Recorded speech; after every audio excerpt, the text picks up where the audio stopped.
All right. Thanks everybody for coming today to GCAP 2024 and our panel presentation on the state of IP in Australia and working with big franchises.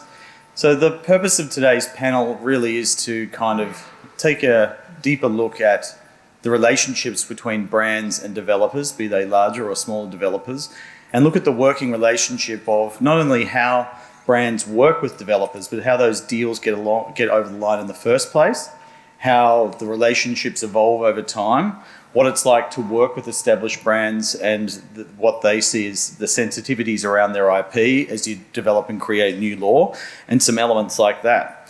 We're fortunate today to have a range of panellists with us that can speak to all aspects of that kind of a complex diagram I just painted. I'll allow the individuals to introduce themselves, starting with you, Ella. Hi, I'm Ella, or Ella Macintyre. I head up business development at Hipster Whale. Hello everyone, good afternoon. I am Jay, good morning. I'm Jay Alipio. I head up games and business development for the Walt Disney Company. I cover Asia Pacific, Middle East, and North Africa. Hello everybody, I'm not Liz. Liz, who's supposed to be with us today from Gameloft. She's sick this morning, so I'm taking for her. She wanted to say hi to everybody. And so I'm Manea, studio manager of Gameloft Brisbane. Good morning everyone. Ben Kelly, GM at Playside Studios, looking after one of our brands, Dumb Ways to Die, which hopefully everybody knows in the room, as well as business development for the studio. Thanks very much for those introductions.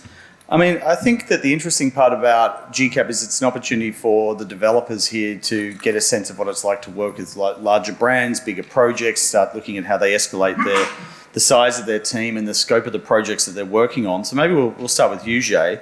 From your perspective, coming from Disney, what is the appeal, do you think, in working with these type of emerging and smaller teams? What is it that you're looking for from these teams? For us here at the Walt Disney Company, it's not about the size of the studio, it's about how creative the concept is. So there's a lot of focus whenever we have conversations with partners that, do we really just work with the AAA guys, the EAs and the Ubisofts, etc. Yes, we do have a very specific strategy there, and we will continue to do that. But part of that strategy that complements it is really working with the right team. And the right team doesn't have to be a 3,000, 5,000 man studio. It can be a studio as small as like 2, 3, 5 man studio. So we look for, firstly, is creativity, right? Does it really shine through on their titles, on their products, that they love the industry, they love making games and creating new experiences for players. That's very important. Creativity is one. Second, and equally important, is really passion for the brand. A lot of times, especially now with all of the challenges with user acquisition and retention and all of that, IP is often being seen as a gateway to address that. However, when a big part of my role is really trying to figure out, does the studio, no matter how big they are, do they really understand what makes the brand special? The brand values, the DNA of the brand, that makes the fan's affinity very, very strong. So it's very important. What makes fans rise up? When Darth Vader comes into the picture, for example. Very little things. Beyond, knowing how to draw Darth Vader, knowing how he looks like, how he sounds like, etc. It goes beyond that. So those two are very important for us. Equally important for us as well is what we call landing the plane. A concept, no matter how great it is, if the studio doesn't have the capability or the experience landing the plane, delivering on that vision, is a non-starter for us. It's very challenging, because we've seen, like if you can see my inbox, I see a lot of like oh, this will be the next, billion-dollar game, etc. Right? But when I deep dive into the studio, for example, it's the history of not being able to deliver on that promise is there. So we're very, very cautious about that, in ensuring every title that we release, to the most that we can control, would have the highest chances of success. Yep. Yeah, thanks for that answer. I mean, I think that's quite interesting from the brand's perspective. The way that there's some appetite there for working with smaller dev teams, but ensuring that they can actually deliver on their promise is another thing entirely. So, Ella, you've got a range of experience in working with larger brands from Lego to Bandai Namco and companies like that. What observations could you make about the developer readying itself to take on the obligations that might be contained from a big brand like a Disney or Bandai?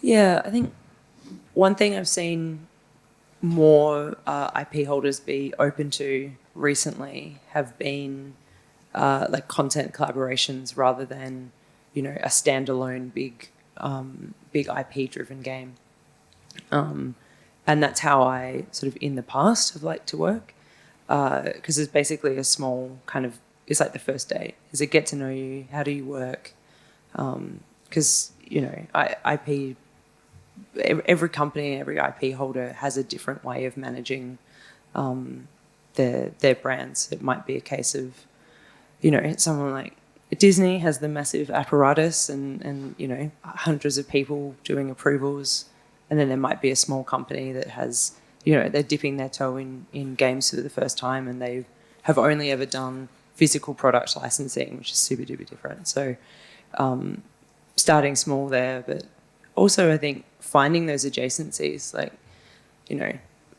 Hipster Whale did Crossy Road, and then they did Disney Crossy Road. It wasn't a sort of like, cool, we've got a game, we've got some runway, let's pivot into a 4X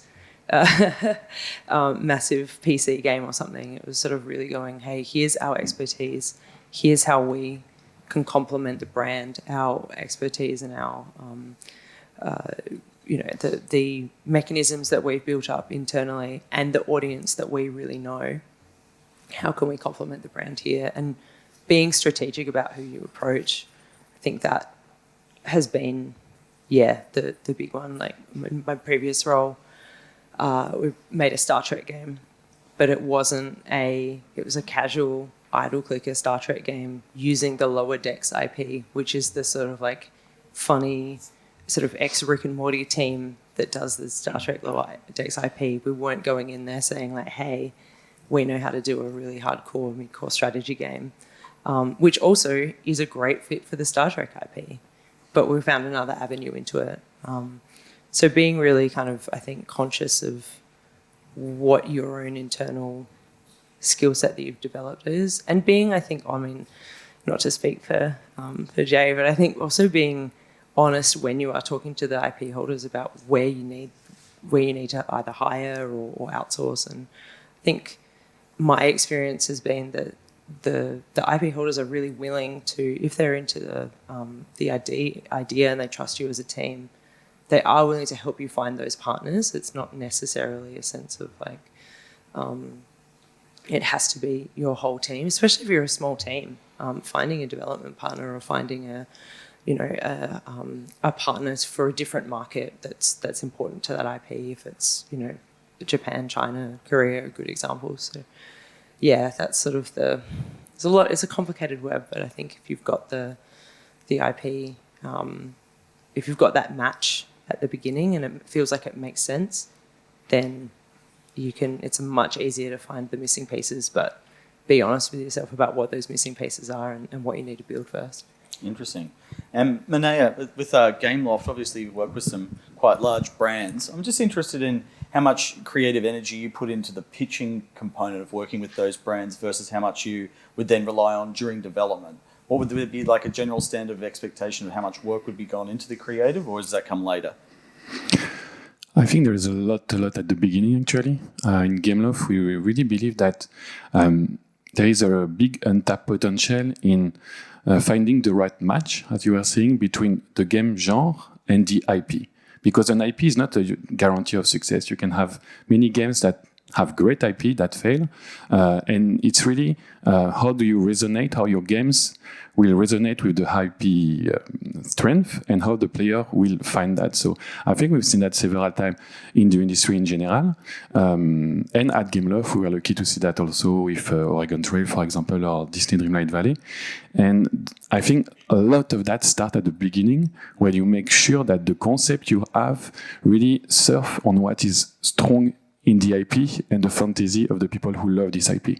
And I believe there is still a lot, when you think that way about an IP, I think there is a lot of games that need to be made that are just going to be amazing. Few examples are like also the Harry Potter Hogwarts Legacy or games like that that suddenly convey exactly what the IP fan wants, and that starts at the beginning.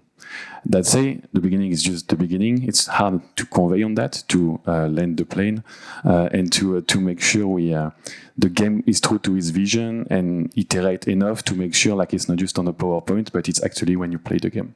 So yeah, it's an ongoing process. Yeah, and Jay, from the brand's perspective, would you agree with that, or is there any limitations about what you would expect in dealing with famed Disney IP, for example, sensitivities or anything like that? Is there anything you could add there? During the pitching process? Yes, that's right. Okay. So I would, especially, like if the room here, if there are guys who are interested to do a pitch to any brand, not just me, but specifically on how we approach it, like I would not recommend for you guys to spend any or too much, on an initial pitch.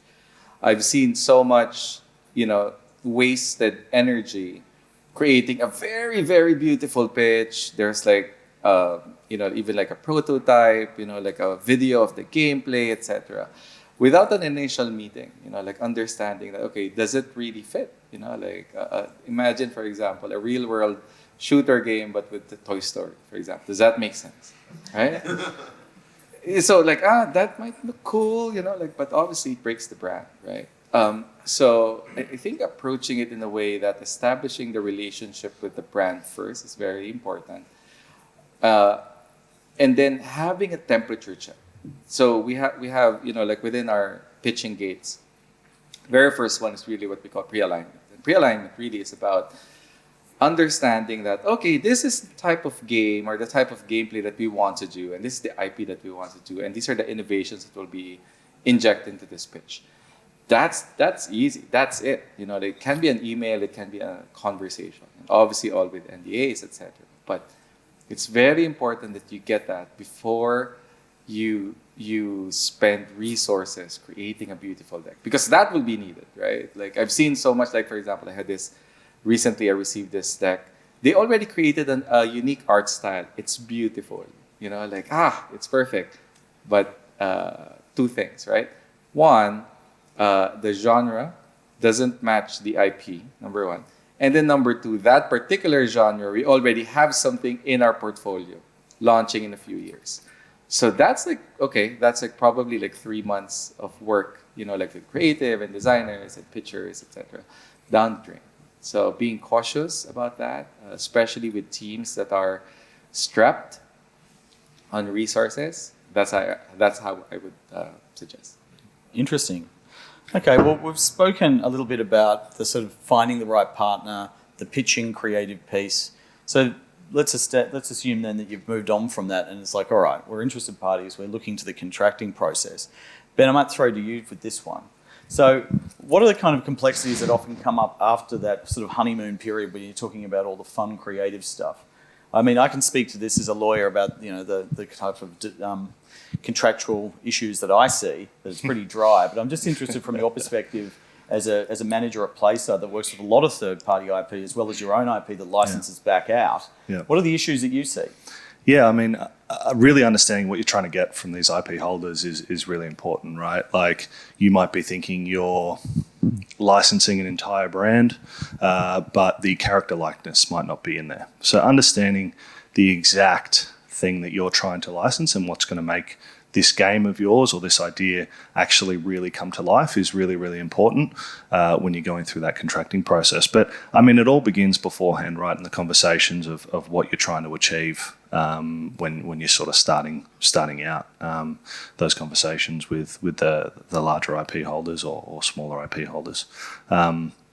So yeah, I think really going into contractual, there's obviously all the legal points and sign-offs, and I'd always caution people to be wary about long processes where there's 100 people that need to sign off on this one piece of artwork and things like that. I mean, we've worked with companies where they look at the amount of rivets that are on Lightning McQueen, things like that, right? Understanding the process that they're going through and going in with your eyes wide open, and understanding that that's going to be that, and try and build that into your timelines and things like that as well. Yeah, I mean, I think that one of the issues that I see as a lawyer is that, people think the contract is in place and that's going to save you, but often where contracts fall apart is in the deliverables list, a mutual understanding about what's required either from the brand, where you're going to be getting feedback, what is actually supposed to be delivered, what actually constitutes approval of a particular milestone, for example. And if those things aren't quite right, no contract in the world is really going to save you, because it only operates to the extent that those things are mutually understood. So triggering a termination clause, for example, if you can't tell whether or not something has passed or failed a milestone and there's no process surrounding that, how do you resolve these types of problems? So, Manea, at Gameloft, I mean, without turning this into a legal conversation, how much work do you try and put in to get around those types of problems to get that mutual understanding at the outset? Is that something that you spend a lot of time on? Yeah. We spend a lot of time on that. It's really important.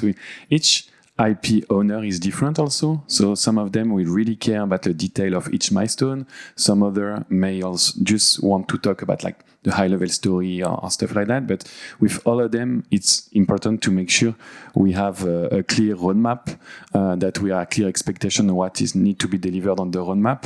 And something that we don't talk enough, even us at GameLoft, is the approval process. Where do they come to approve? Is it on paper? Is it with a playable build? Is it both? When is it? How many waves of feedback? How long?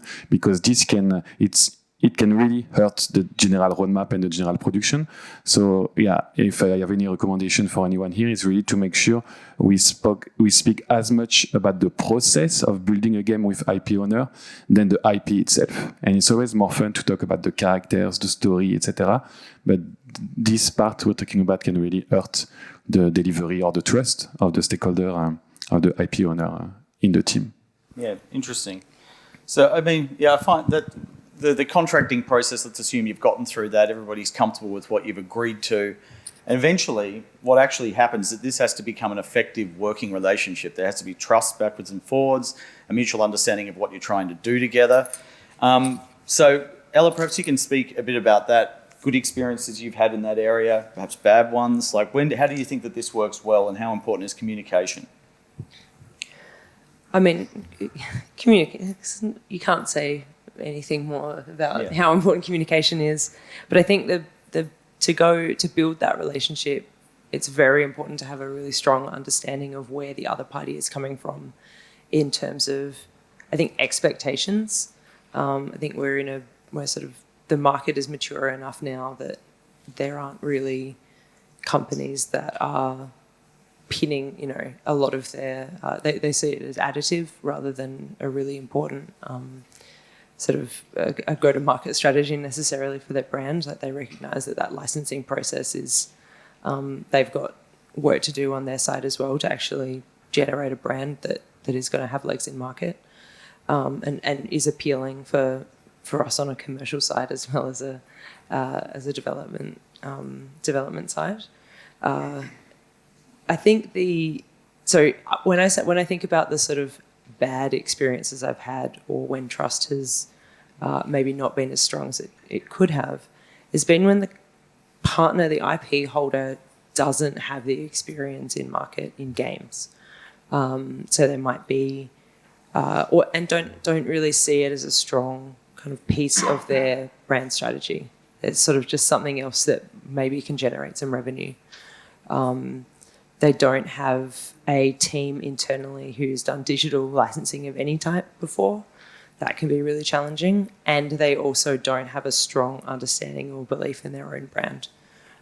So I did work on a brand early on that was still it had a really strong trajectory, but they kind of weren't prepared for that success and were still trying to find and understand exactly what their strategy was for their core business, let alone sort of for us. So we were kind of doing our best and taking things that we've had conversations with them about the brand and their plans 2 months ago, and then you have another conversation and it's in the game and they're like, oh, well, no, that's not what we're going with this anymore.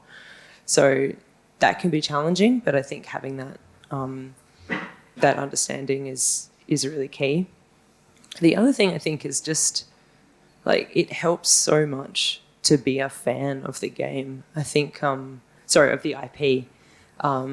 As much as you kind of, you want your team to play the games that you make and be really engaged at that level, the IP factor is really important as well. The Star Trek team I worked with were, massive Star Trek fans to begin with. They had a really deep understanding of the of the lore of every kind of weird little deep cut character, and that really came through when you're talking to those creatives, because the creatives want trust to be able to, especially if a lot of the appeal of a brand is that narrative as well, and being able to mine as much content as you can, especially with free-to-play mobile games, which is my background. And you really need, it takes a lot of time to submit. We're working 6 months, 8 months in advance in terms of scripts for content and things.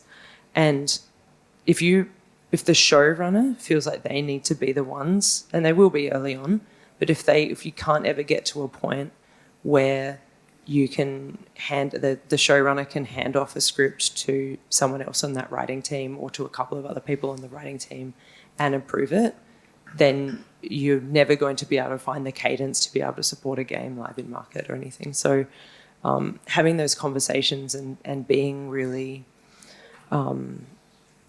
obviously open to the feedback, not hung up on those points around the IP and what the IP is, and really buying into the particular expression of the IP that you're using for the game, being aware that that's sort of, there's different.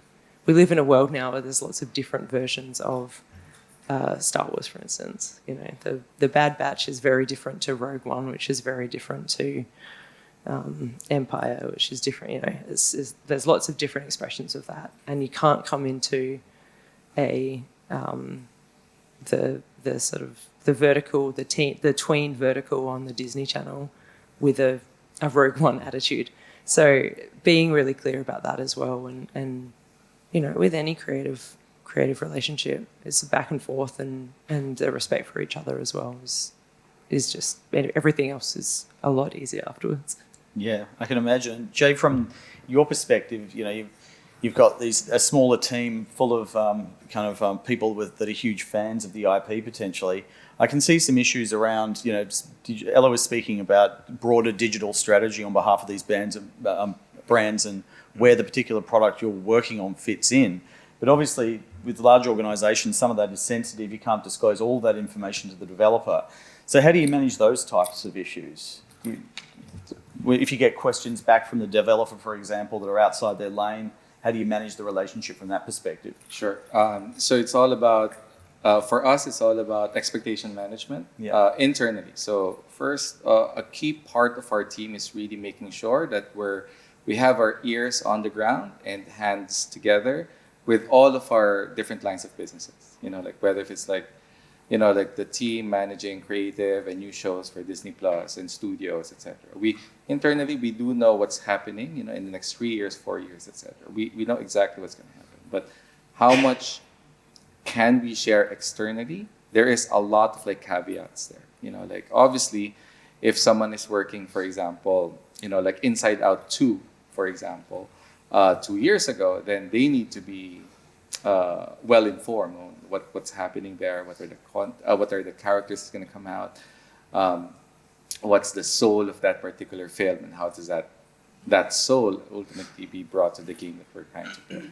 So it's very important, but it's really expectation management. It's one of those where there's no real direct answer to say, okay, this is the silver bullet for that. It's really open communication, making sure that before we commence pre-production, even production, that there's a really clear alignment in terms of expectation on content, expectation on what's available, what's not available, or TBC. And that's always going to happen, especially if there is aspiration to create content based on highly current content that's coming out in for example, Disney's slate of IPs. Interesting. Yeah, I mean, Manea, so... if I can add as well. yeah, sure. So, like, for example, for us, and obviously, like, Ella and then Manea is very aware of this. For example, we do work, like, very, very well ahead. Like, we have a content pipeline 12 months out.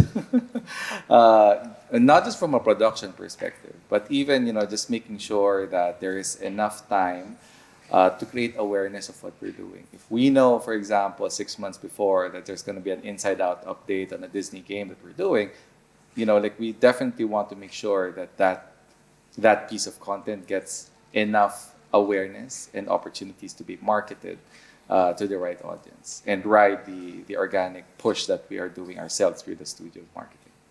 Interesting.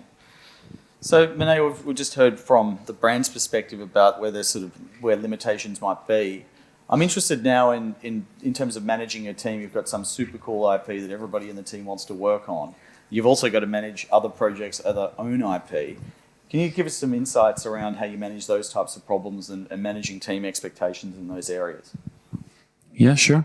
So regarding games with an IP, I want to double down on what you said, which is it's really important to have people within the team that love the IP. It's so important in a way that I was not even expecting working on this. Like when you have fans working on a game with an IP or a brand they love, they're going to bring ideas, bring stuff that you don't even think it's important, that you don't think it's going to matter. It's like they're talking about small detail that didn't really make any noise when the movie was out or anything, but they're going to do it because they love it, they want to see it in the game, and that will resonate with the player at the end. I'm going to give an example with Disney Dreamlight Valley, where like we had some designers who were working on the game, and they loved Atlantis. And we were not even an officially Atlantis branded game. Like we had some inspiration. We have all other IPs, but this one at this time, it was not even a question. And it's maybe not the most successful Disney movie. So at least for me, it was not the most important part. And they insisted, they did some stuff, and we discussed with Disney, and in the end, we went all in, and this is some of the most talked topic at launch about the game. Like, it's insane. It drove a lot of organic virality, and a lot of people talk about that. And it's something that was completely out of my mind. We got that recently also with Carmen Sandiego, where we announced and we had some people pushing for like some music from the 80s or the 90s. And for me, it was not that big, but it is big. So having fans, I think is when you build a team to work on a game, you should really have people that like live and breathe the IP in question. And of course, there is limitation. Of course, there is like constraints, rules. Sometimes you cannot do what you want, but that's where it's really good to like agree on like a creative framework with the IP owner, making sure okay, that's it within the IP, that's not within the IP, and then let the team do crazy cool stuff within the framework. Interesting. And Ben, would you agree with that? What's your experience being within Playside in that same sort of space? Yeah, I think all the panelists today have touched on having passion for the brand, and I think that's probably the most important thing when pitching to a company like Disney or anything like that, who know their brands inside and out. And you need to also prove that, hey, we're just not, we don't have a game that we want to whack an IP on. We've thought through this and we think this can be additive to the IP. We know this inside and out. We love it. We live and breathe this. And that also builds trust between the two parties, which enables, great games to be made. So I think that's probably if, I was saying there was one thing that really mattered when going into an IP discussion is to be able to show that love and that care for the brand that they have. It is their brand, it's their baby, but you want to show, hey, we've done our research. We know what games you've got out. We know what slate you have. We know how this is going to fit into that. We're not copying this other game, or we're not going way outside and making a first-person shooter for Toy Story, for instance. So, really understanding that brand and being able to show that to create that trust between the two parties. And have you found brands have been responsive when you come up with sort of new iterations on existing IP, new branches of narrative? I'm just kind of conscious of the fact that you're taking the ball and running with it too far. Have you had good experiences in that area as well as bad? Yeah, I think it's a very fine line. G earlier said, when you are working with a big brand that is very straight down the line and everyone knows it and everyone understands what it is, taking a pitch and not putting too much time into it, but really just testing the waters. So taking a 1-2 page or even just an idea to a conversation and go, hey, we love this brand, we want to work with it, we've got some ideas around maybe taking it that down. Is that something that you guys have considered before? And if it's not, there's no wasted time there. There's no wasted effort, money, or anything like that. It's just floating the idea. It's also planting the idea in their head so that they start thinking about it as well. It may not be the final idea that comes out, but at least they start to, think about how that might look down the track. So there are definitely some that have gone better than others where they're like, yep, that's not something that we're going to look at right now. That's not a space we want to move into. But at least we know then, and it's very clear, and we haven't, gone too far down that path. And there's others that are like, oh, that's a really interesting take. Let's tease that out a little bit, and then we can, sort of, at least we have an indication that they're willing to hear that pitch and invest a bit more time into it. Interesting. Shay? If I can riff on that, right? So this is specifically connected to what I shared a while ago about studio creativity. So a key thing that we look for is studio creativity where we have teams who have a very specific vision. May not necessarily what is aligned with how our brands are traditionally viewed or experienced. So a key example here is the agency that we have provided to a studio in Japan called Aniplex. So about 4 or 5, a bit more probably, we worked with them to develop a new game that's called Twisted Wonderland. You guys could Google it. It's at first look, for example, it looks more manga than a Disney IP game. So with that, we empowered Aniplex, who has a very specific vision of the type of game that they want to do. They wanted to do a manga-inspired narrative adventure game, which is one of their fortes. They partnered with a very popular manga artist in Japan. Her name is Yana Toboso, the lady behind Black Button. And the rest was history. It was a lightning in a bottle. Our biggest challenge during that time was the players were finishing the game sooner than our content updates. So they were consuming it so much that they were up in arms. What am I going to do now? But that's a really strong example of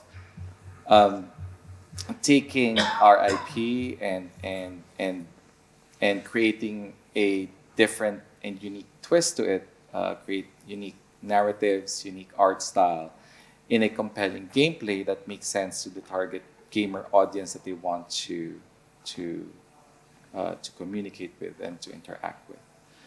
So it's very important for us.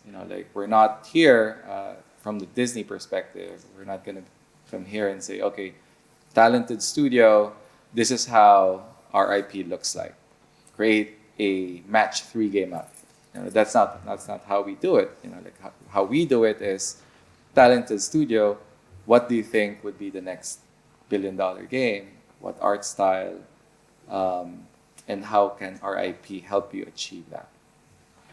Very interesting. I think, we've spoken a lot about the pitching process, the creativity, the working relationship, but obviously, eventually, the idea is to actually release a product. So, Ella, I'm just interested in your insights around the difference between an own IP product that a development studio would have versus a brand and how that kind of feels for the development team, and what are the ongoing kind of obligations that might impact it moving forward? Yeah, I guess there's two parts to that. One would be, I think over the last couple of years, well, a few more than that, but previously, especially in the sort of previous generations of consoles, there was sort of this sense of a game is supportive of a tentpole launch, which meant that you ended up with these games that were, sort of getting developed while the game was, while the film was being edited or finished, or that, there was a script and that was kind of it, and some previews. And that obviously is really hard when you have these constraints. So whenever I'm kind of talking to or thinking about IPs to use, I never want to be tied to something that's going on with the brand. You want it to be relevant and being invested in on the IP owner's side, but to have this sort of sense of the game, because I think we all know, like, a game is going to do what a game is going to do, and you got to kind of go on that journey and give it the time and the space.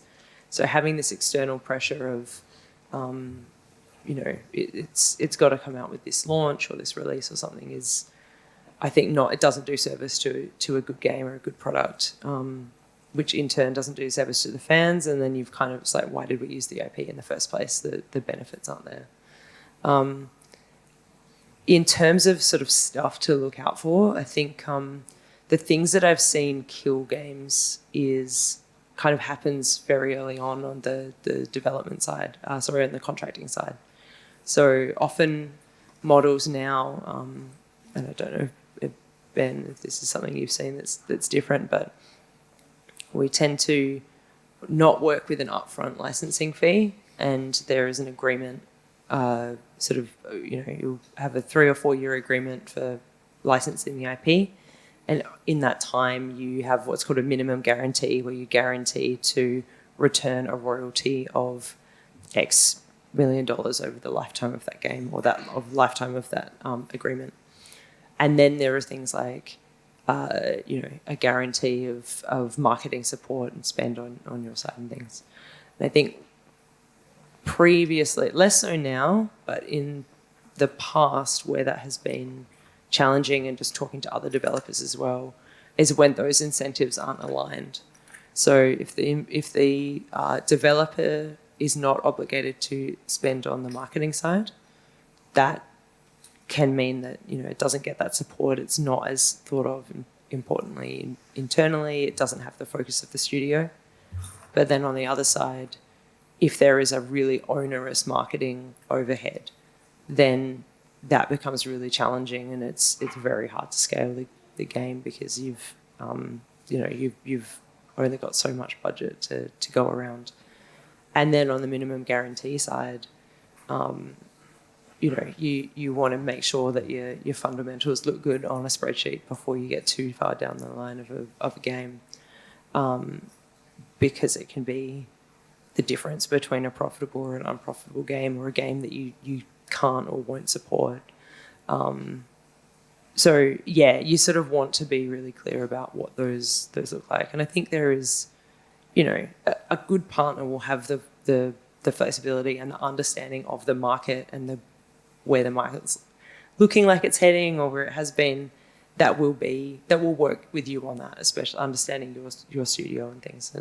But that's sort of, I think, a really key, and like kind of boring point to go on, and the sad reality of what we do. But it really can be the difference between a game that can and then have a team behind it, and a game that sort of gets left to wither on the vine without any new content added, because it's just not, the business fundamentals don't make sense. Yeah, I mean, I think that as much fun as the creative can kind of be, we're in the business of making games and distributing games.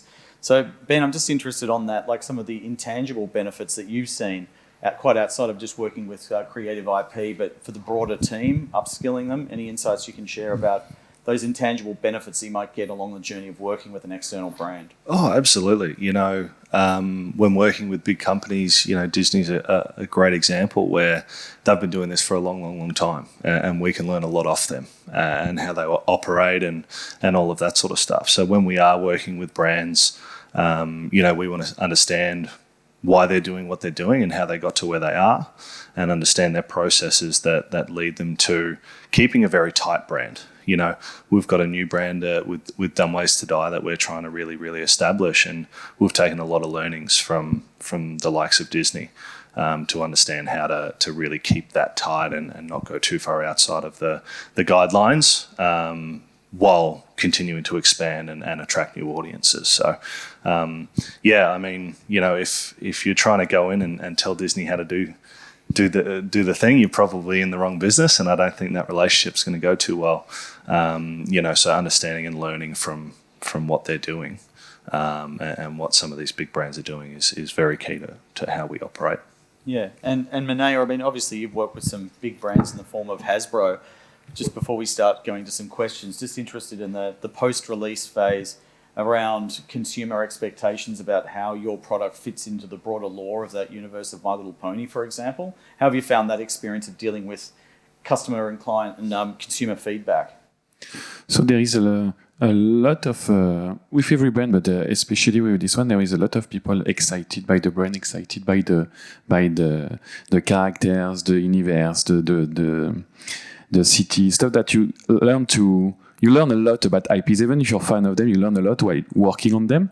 So you have to make sure you listen to this feedback. You make sure to try to understand what they mean. Sometimes it can be delivered in like direct ways, you know, not necessarily positive or that. But yeah, you're really understanding what's the great thing, what resonates with them, and what you can improve your game on. Because the launch is only the beginning. On My Little Pony, we did several updates. Every game we do several updates, and what we can add to them, what's something that may be missing, that they are talk a lot about, that you will add in content in the future. So yeah, basically, like every game, as soon as your game is out, you have an amazing way to learn more about your IP from fans that haven't worked on the game. And this is also golden knowledge. And if you get that earlier also with playtests, survey, consumer information, it's awesome because you can anticipate stuff you forgot. But yeah, that's the strength of working with big IPs. Yeah. And Jay, do you have anything to add to that from the brand's perspective? Because obviously once the game is developed and out there, it's still kind of Disney IP fundamentally. The post-distribution relationship, how do you manage that? It gets managed very early on. You know, like again, you know, even during, for example, for us, when we do pre-production, we're not just discussing day one launch. We're actually discussing, okay, what happens 12 months after day one? That's really important, especially if in that content pipeline we want to hit certain key milestones. You know, like for example, last year we launched Disney 100. So we want to make sure that there is a Disney 100 content update on that particular game, if the timeline hits it. Inside Out 2 recently launched, but a year before that, obviously we need to okay, if you guys want Inside Out 2 content update and characters in it to launch in your game, then we need to make sure that we discuss that. You know, like we can't discuss that a week before the film launch, because everyone in the studio is like, you know, like they're so frazzled during that time already because of the film launch. Yeah. Very good. Well, I mean, we've discussed quite a lot of bits and pieces today from the very beginning of the process all the way through to distribution, but I thought we'd throw to the audience now to see if you've got any queries of our esteemed guests on stage here. Has anyone got any insights? Yep. Is there a microphone that can be passed around? Yeah. First off, thank you for the panel. Really great to have a mix of studios and brands and studios that are brands. Really curious about, part of the theme of this is working with big franchises, right? And often these relationships can be a bit asymmetrical in terms of value or authority, or really curious about your experiences in dealing with that, either on the commercial side of things or of the working relationship or the time or the energy, either for you working with larger entities or for you sort of going smaller and dealing with the smaller people you've licensed out to, how you've navigated that, how you've kind of worked in those sort of asymmetrical relationships. I can maybe start on this one. We often see big IPs, big name, big brand, like big gigantic machine with a lot of people in it, and it's hard to talk. But you will interact with human being. Like when you will be working with Netflix on Carmen Sandiego, you will discuss with a human being that will have their own opinion, their own visibility. And yes, there is a difference in terms of expectation, maybe, because on your side you want a great game, on their side they want a great game, but also a great way to make their IP shine. So sometimes you need to agree. But if you find a way to collaborate, to build trust, to be honest, to show also that you do have a vision. You're not just here to please them, like you're trying to do something and you trust what you're doing, and by doing so, they trust you.